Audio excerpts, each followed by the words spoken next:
ලංකාවේ 99%ක්ම දැකලවත් නැති තැනකට තමයි මම අද ඔයාලා එක්කන් ආවේ. දිගටම සෙට් ලයින්ඩ් වීඩියෝ එකත් එක්ක බලන්න මේ මම මොකක් ගැනද කියන්නේ කියලා. කිසිම කෙනෙක් දැකලා නැති ඇති. හැංගිච්ච දියැලක් රන්මුදු ඇල්ල කියලා දැකපු කට්ටියත් ඇති. නොදැකපු කට්ටියත් ඇති. ඔයාලා මාත් එක්ක දිගටම සෙට් ලයින්ඩ් මේක බලා ගන්න ඕන. මගේ පේජ් එක ෆලෝ කරලා තියාගන්න. අපි ආවා රන්මුදු ඇල්ල බලන්න. මේ කොළඹ දිස්ත්‍රික්කේ දෙම තුම්මෝදර කියන ගමේ තමයි තියෙන්නේ. මම හරියටම දන්නේ මාත් හොයාගෙන ආවේ Google Map එකෙන්. මේ ඇත්තට මාර පරිසරය ගැන ඉතින් කියන්න දෙයක් නැහැ. ලංකාවේ පරිසරය ඉතින් සමාන කරන්න නෑ.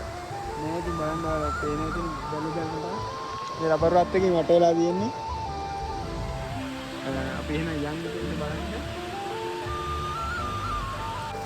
මේ තියෙන පාර යන්න තියෙන පාරකින් පේන දෙන පාර රබර් කැලෑම් මැද්දේ යන්න තියෙන්නේ. මේක දිග්ගට රබර් කැලෑම් මැද්දෙන් තමයි යන්න තියෙන්නේ. මේ තමයි තියෙන්නේ අපි. ඇත්තටම මම හිතුවෙත් නෑ මේ මෙච්චර මේ සුන්දර පරිසරයක තියෙයි කියලා. කැලේ ඇස්සෙන් තමයි යන්න තියෙන්නේ.